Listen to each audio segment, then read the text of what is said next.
Om Namo Bhagavate Vasudevaya.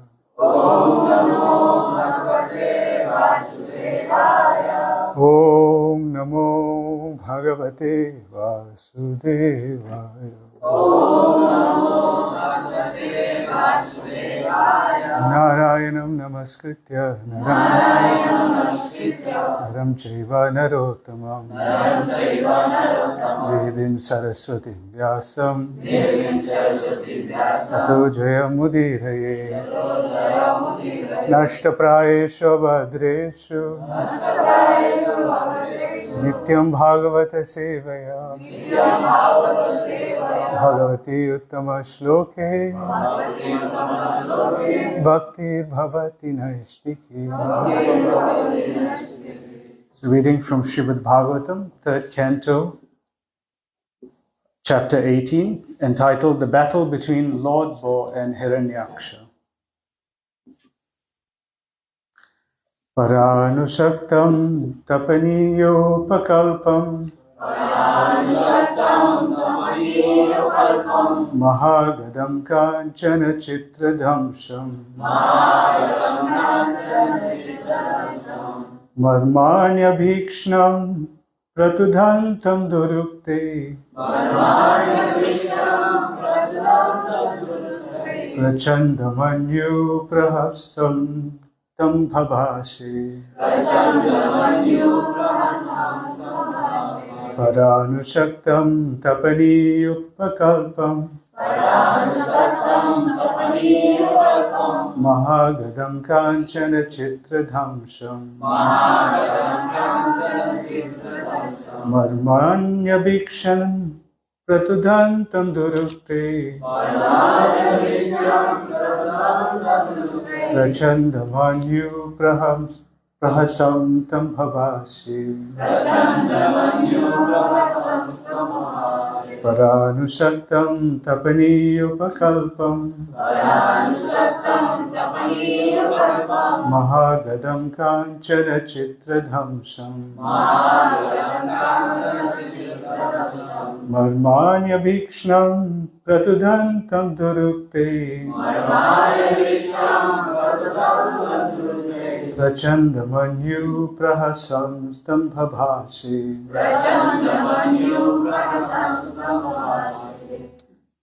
Any of the Prabhus like to recite this verse?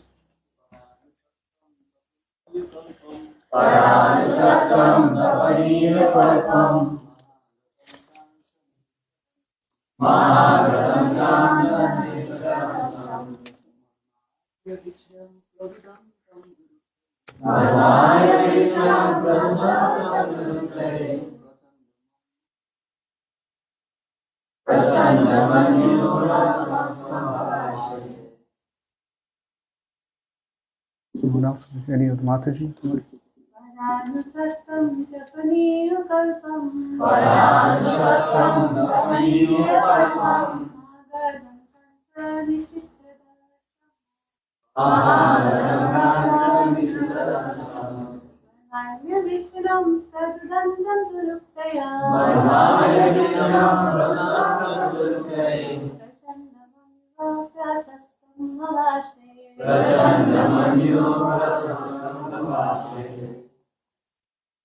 Please recite the synonyms. Para, from behind.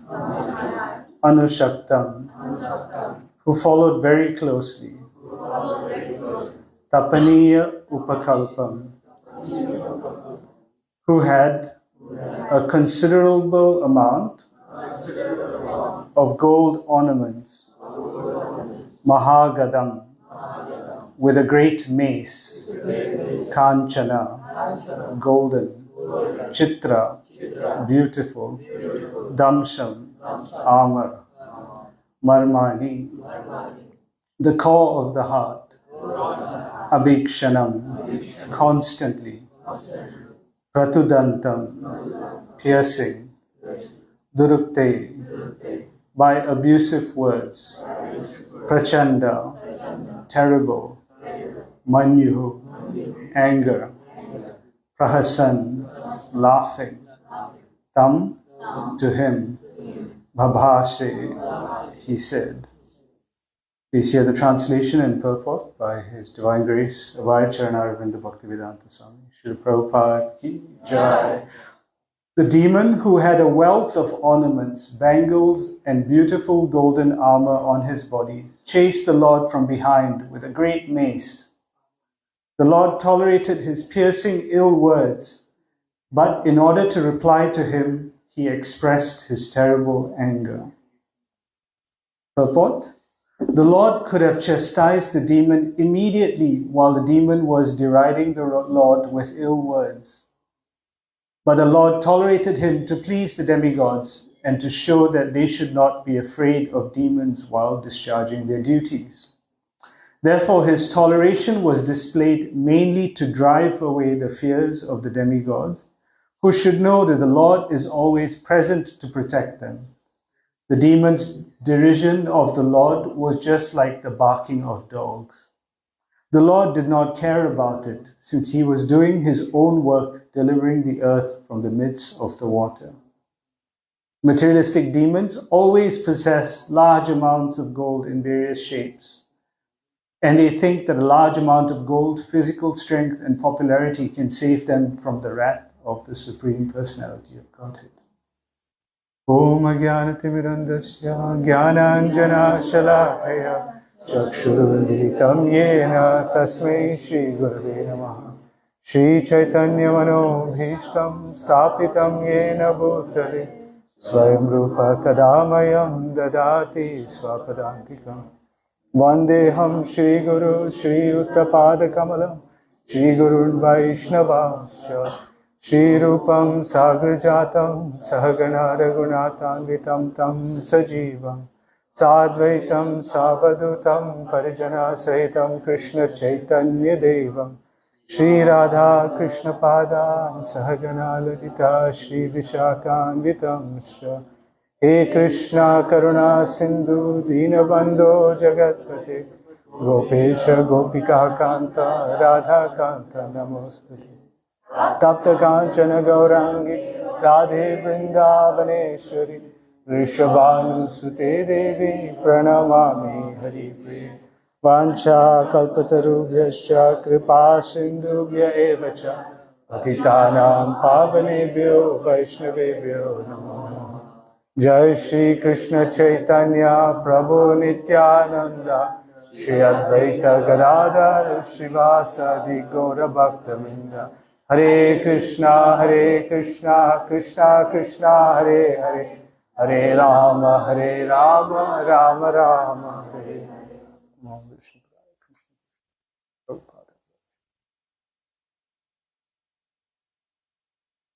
Mukam karoti vachalam pangum langayate girim yat kripatamaham vande Shri Guru Dinatarinam Paramananda Madhavam Shri Chaitanya Ishvara. Hare Krishna. So we continue discussing Srimad Bhagavatam. So just at the beginning, I'll just express my disqualifications to speak amongst many of you, but as a service, we'll discuss this. And at the end, I might request some of the devotees to share their thoughts and realizations on this verse as well. So we find in this portion of Srimad Bhagavatam, Hiranyaksha was looking for Vishnu, and he has found Vishnu in the form of a boar. So, and in a sense, when we think of a boar, usually we think of an ugly-looking creature in a very dirty place.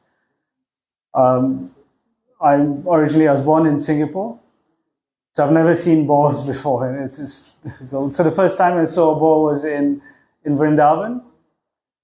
So in Vrindavan, you see these really dark, black-looking, look like pigs, but really dark and with small tusks, and they're like the drains. And so when you think of boar, that kind of that picture comes to your mind.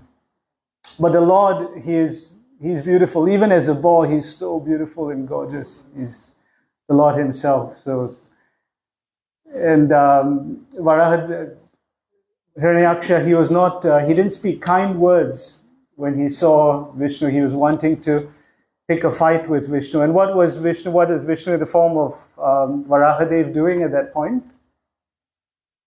He was carrying something, right? He was carrying the earth in his tusks as he was going. And that's when Hiranyaksha started speaking to him. So just going back a few words, we'll see what are the words that Hiranyaksha used to describe Varaha, how he was speaking to Varahadev. He called him an amphibious beast. Imagine calling the Lord a beast.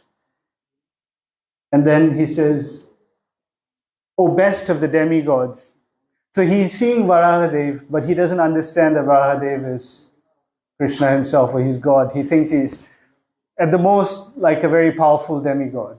So he says, "O best of the demigods." Doesn't understand. We see like Duryodhan was seeing Krishna, and the Pandavas were also seeing Krishna, but they could understand Krishna was God, but Duryodhan, he couldn't understand. So the Lord reserved the right, and here Prabhupada in his purport describes that materialistic demons always possess large amount of gold. So all those are very materialistically inclined. To them, they cannot understand Krishna. They're understanding, they're calculating Krishna with their material intelligence. But Krishna is, one of his names is Adokshaja, one who cannot be understood by material calculations. So then he says, if you try to take this earth from us, I will. He says he will hurt Varahadev. And then he's saying that, oh, you have managed to kill some of the demons by remaining invisible. So he says, Varahadev, your power is you're just like a mystic, that's all. And I will kill you. So and then he says, when you fall dead with your skull smashed by the mace hurled by my arms, all the oblations, the sacrifice will stop. So all sorts of abusive words were being used against Varahadev. Now, if any of us were called such abusive words, we would immediately retaliate. We wouldn't keep quiet. Especially when we know it's wrong, when it's false, we'll definitely retaliate. But here, Varahadev was tolerating all these insults. Though he was not doing anything, he had anger, he was showing his anger, but he was tolerating it. And Prabhupada explains why, because he was trying to show the demigods that they should not be afraid of the demons while discharging their duties. So the Lord teaches us in two ways. He teaches us through his instructions, like in Bhagavad Gita, he tells us, gives us instructions. And he also, in an instruction, he is the famous verse towards the end of Bhagavad Gita in 1866. He says, Sarva dharman paritijya, mam ekam sharanam vraja, aham tam sarva papebhyo, mokshesyami, ma suchaha, do not worry. So devotee is fearless. One who has surrendered to Krishna, 100% surrendered to Krishna, he becomes fearless. But that's in theory. And here, Krishna is teaching us, in the form of Varahadev, a practical example of how to become fearless, just by carrying out your duty, but with tolerance.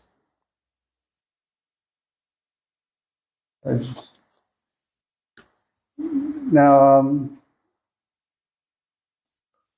so one is tolerance while performing our duty, and we have faith that the Lord will always protect us if we do our duty. And these were two things that he was trying to teach the demigods. And in the course of discharging our duty, if things happen, we tolerate it like how we tolerate barking dogs, as Prabhupada says in the purport.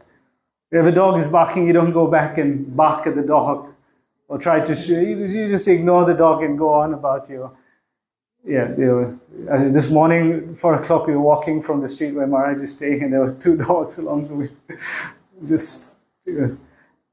One of them was just barking away, but you just try to ignore because you have a goal. If you want to come to Mangalati, you don't want to sit there and engage in a barking competition with the dog or a barking fight.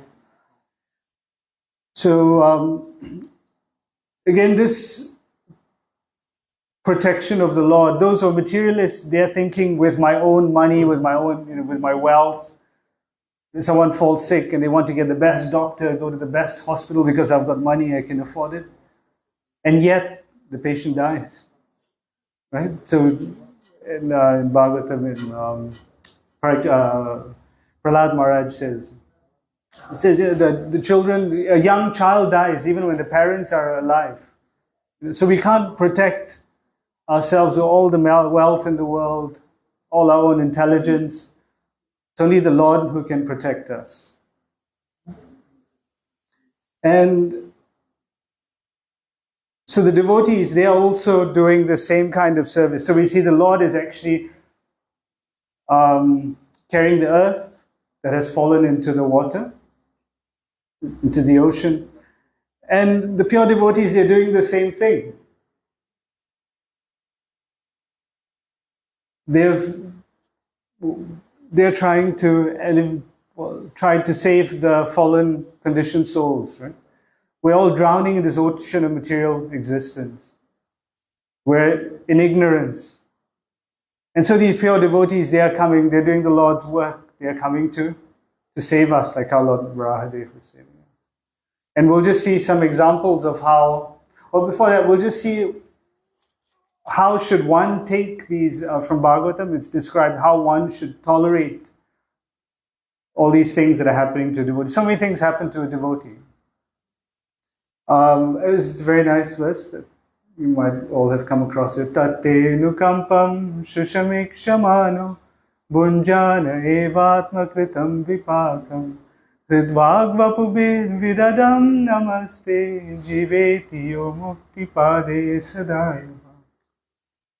So it says that one who does his duty with his heart, his mind and soul, very focused on discharging our service, then many impediments might come, but we just tolerate them.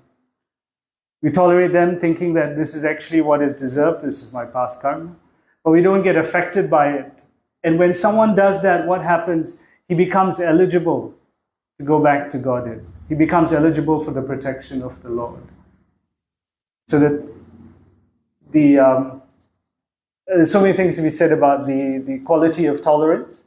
And we see Srimad Bhagavatam, many different pastimes, many personalities. We see Prahlad Maharaj, how he tolerated. He was constantly remembering the Lord, and his father was trying to kill him in so many ways.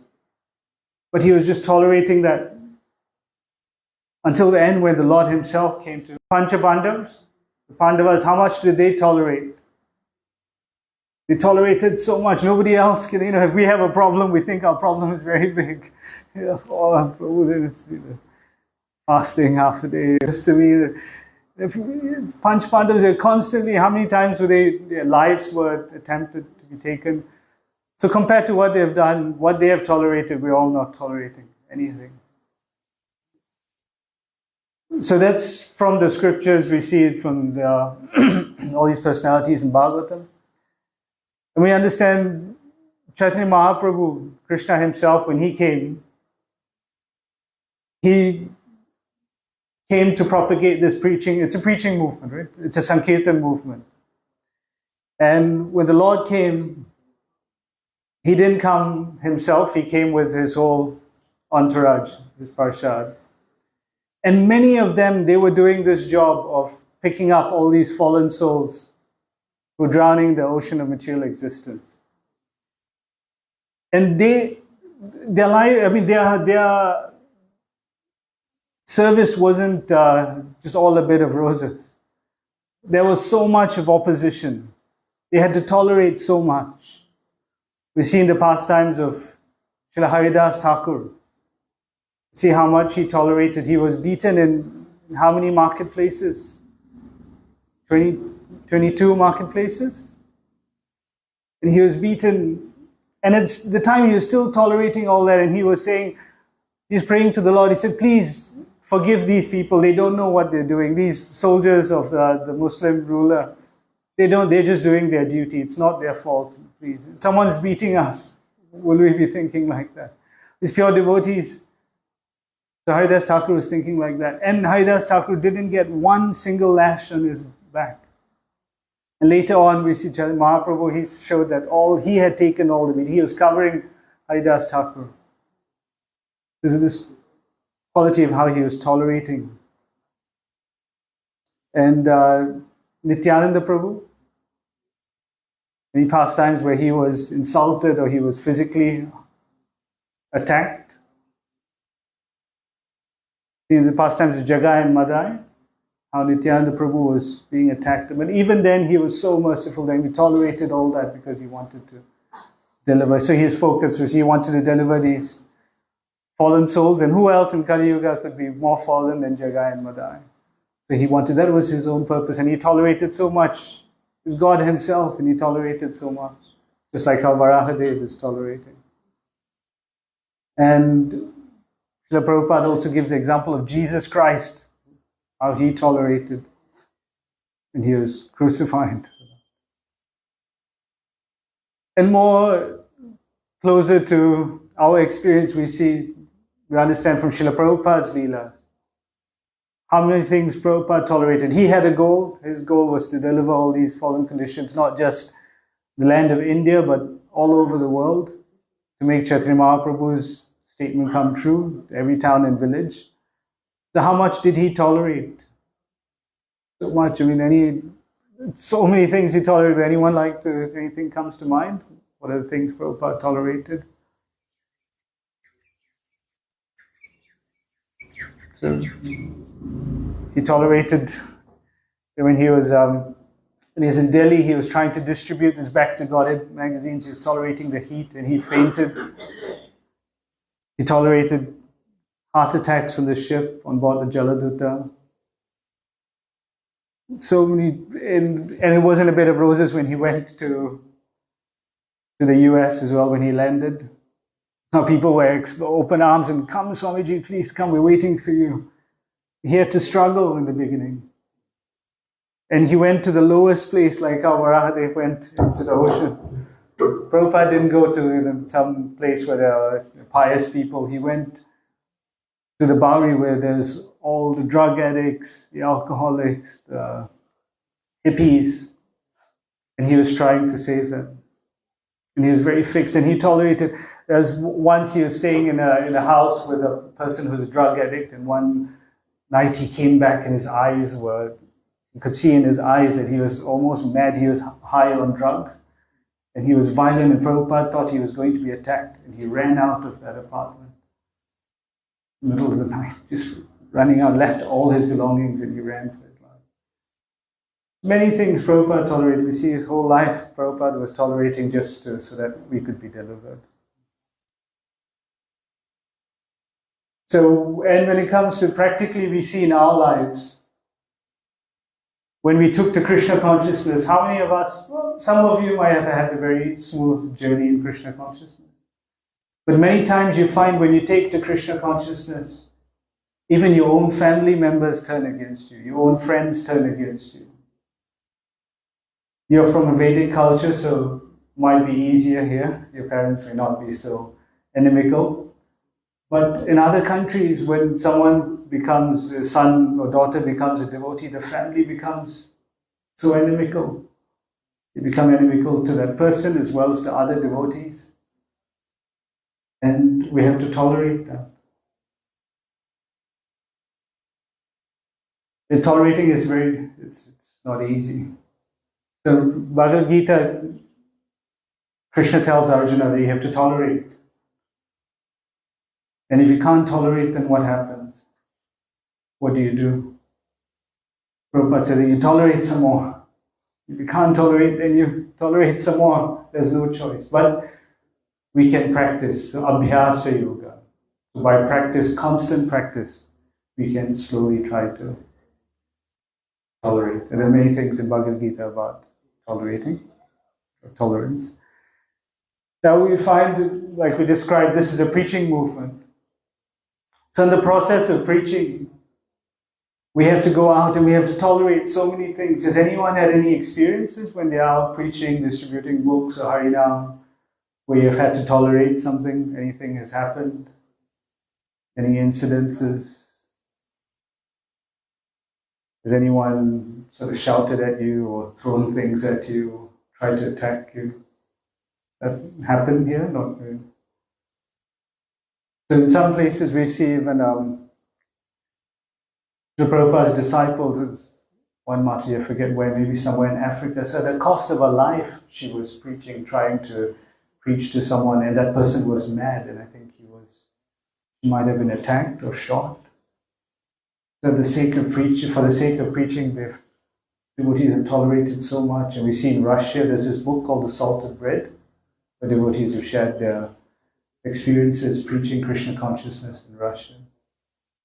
We see, even in day-to-day activities, at the moment I live in New Zealand, in Auckland, and we find in different places, devotees are not always meeting favorable people. There's someone shouting at them.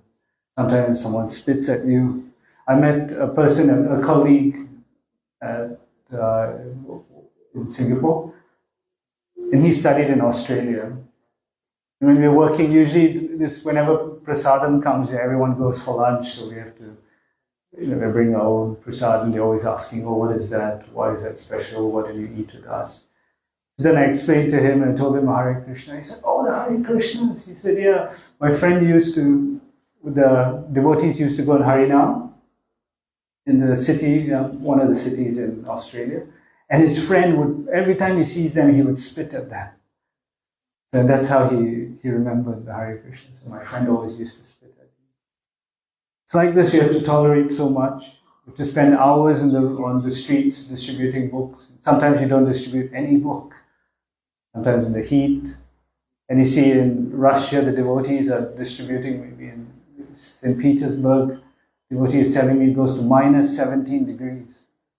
And the devotees are there out in the streets, distributing books, doing Harinam, wearing gloves, all dressed up like Eskimos. But still, they're tolerating all that just to discharge their service to Krishna and their spiritual master.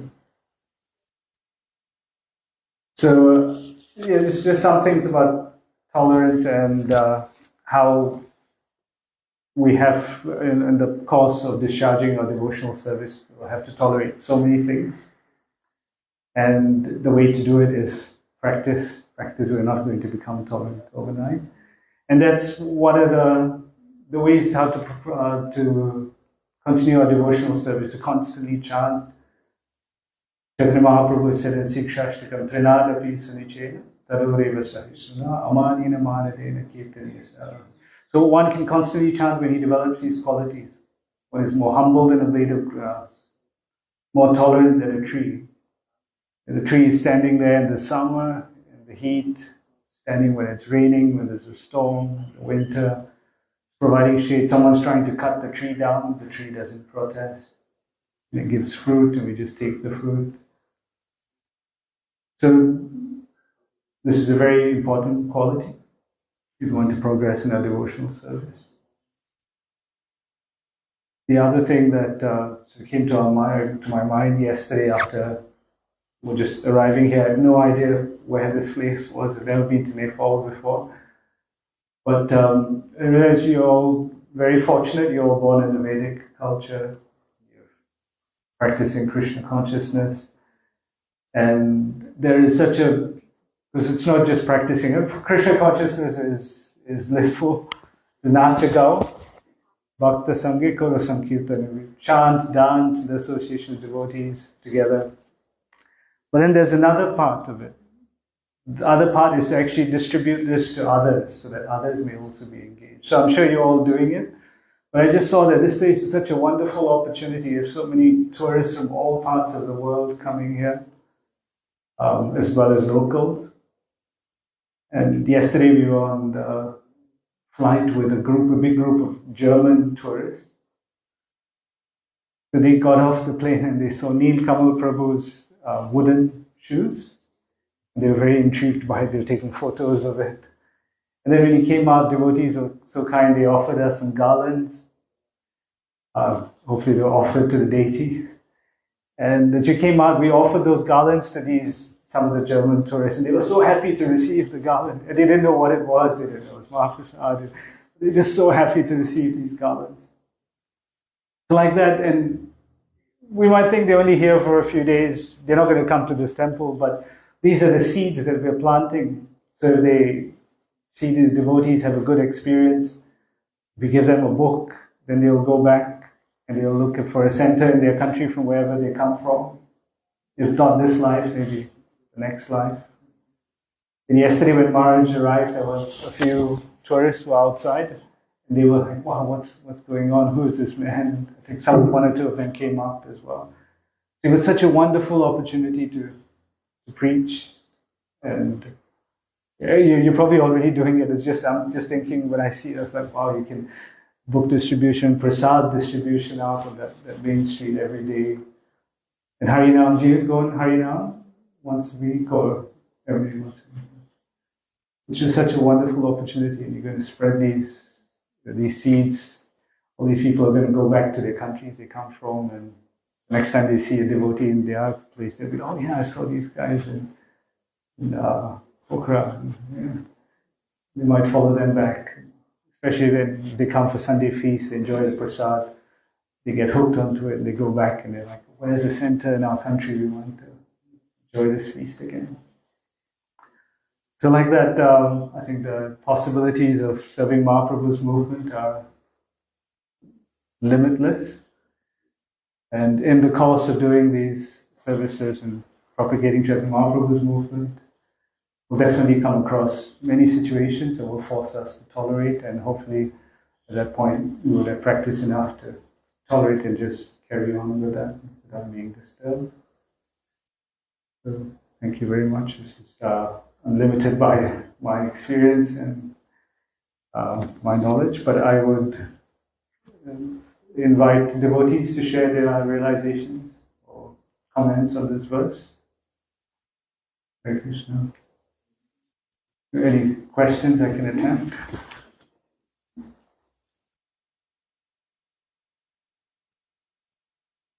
Hare Krishna. So it is described in many times in our scripture that we have to become more tolerant than to tolerate many things. But how can we increase our tolerance ability in our day-to-day life? Increase and increase. I was thinking by doing our sadhana properly, that's very important. Waking up early, taking bath, attending Mangalarti, chanting our 16 rounds. And practice, as with everything, we have to practice the association of devotees. Actually, the association of devotees is very powerful. They can really test your tolerance. So you're going to keep associating devotees. You keep testing you. Sometimes we'll fail. It's very... the other day, just a practical example, not a big example, but to me it was something that I was just a bit embarrassed about when it happened. So there was a visiting sannyasi in Auckland. It was in the evening, he was coughing a little bit, he was sort of clearing his throat, and I felt that, okay, I should get some hot water or hot tea for him. So I got some hot water, and I couldn't pass it directly to Maharaj because there were a few devotees, so I passed it to one devotee through a window. And the devotee kept saying, Prabhu, is this hot? Is it hot? He was saying, go and heat it up. Then I got a bit upset with him. I said, Prabhu, it is warm. Just take it and give it to Maharaj. Stop asking so many questions. And then I felt bad after that. Why was I so... I could have just explained to him. It would have taken a few more seconds to say, yes, Prabhu, it's warm water. We just mixed the hot in. Because he saw me pouring cold water into the cup, but there was already hot water inside. He thought it was just cold water. But because I wanted Maharaj to get that water quickly, so I became a bit impatient. I didn't have any tolerance at that point. But after that, I immediately felt, no, I shouldn't have done that. So after the class, I apologized to Prabhu. I said, Prabhu, sorry, shouldn't have been a bit impatient like that. But he was also very understanding, and he said, oh, Prabhu, we were all trying to serve Maharaj, so that was, in that endeavor to serve, sometimes we might have become a bit impatient. like that, we have to, association of devotees, they will really test our patience and increase our tolerance. And we find, it also gives us inspiration to see many of these devotees have been practicing for many years, Krishna consciousness, and we see how much they've tolerated over their lives and how much they're tolerating now. And then we can also sort of have practical, we have some inspiration. Sadhus, sannyasis, our own spiritual master, he's tolerating all of us. How many hundreds of disciples, all sorts of personalities, and he has to handle everything. This person will be complaining about that person. And they're tolerating all this. Why? Because of the years of practicing Krishna consciousness. So we know, we're confident, Tattenu kampam shishamikshimano bhajanami. So we're confident that if we do our devotional service, practice our sadhana, and associate with devotees, we will develop that tolerance at some point. Get that confidence. Thank you, Prabhu. I'm not sure that answers, but I'm sure you know all the answers. Hare Krishna, Prabhu.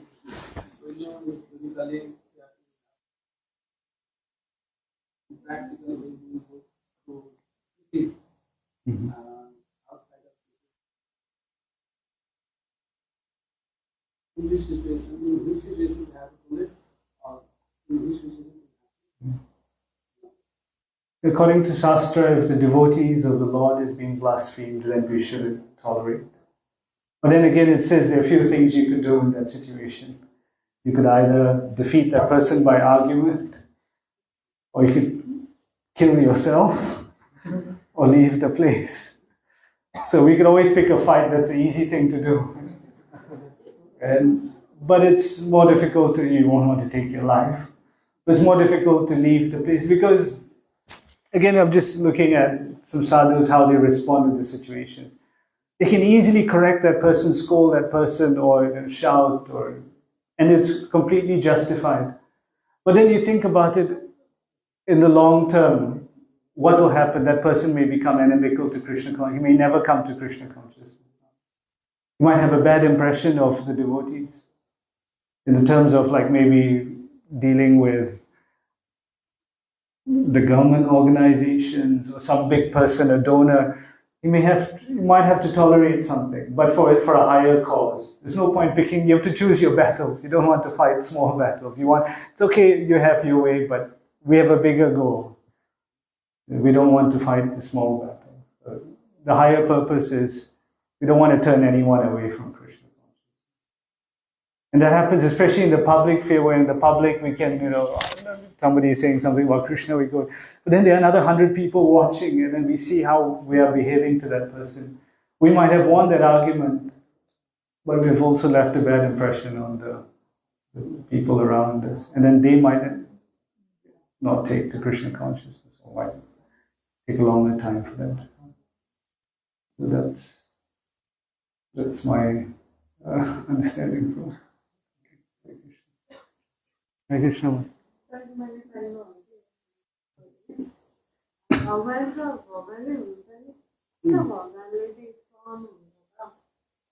God is God, but why is God tolerating?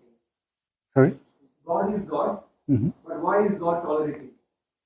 God is tolerating to teach us. He actually wants to teach the demigods, and by teaching the demigods, he's teaching us. He doesn't need to tolerate. And in many parts of Bhagavatam, he's not tolerating. He's just killing the demons immediately. Sometimes with a blade of grass, sometimes with his fist. God doesn't have to tolerate. But he's teaching us. He's teaching the demigods, as Prabhupada explains in the book. His Holiness Bhaktivinoda Maharaj, he's from Bengal, and he explains, this is Bengali saying that if one wants to teach the daughter-in-law, you'll teach the daughter, so the daughter-in-law will understand. So you can't directly tell the daughter, so you teach the daughter, and then the daughter-in-law will understand. So, in a sense, that this lesson's for all of us. Well, why should he teach Arjuna? Arjuna is a confidential associate of Krishna. He's above all ignorance. But for our sake, he's put Krishna into that situation. So similarly, Krishna is just trying to teach us that in the path of doing out a duty, we should just tolerate everything else, like barking dogs, just ignore them. Because we have our goal and we have to fix them. Thank you very much. Comments? Vanchakalpatarubhishta kripa sindhubheva paitanam pavane vaishnaveva Grantaraj Srimad Bhagavatam Jai Shri Prabhupada Ki Jai Nitai Gaur Jai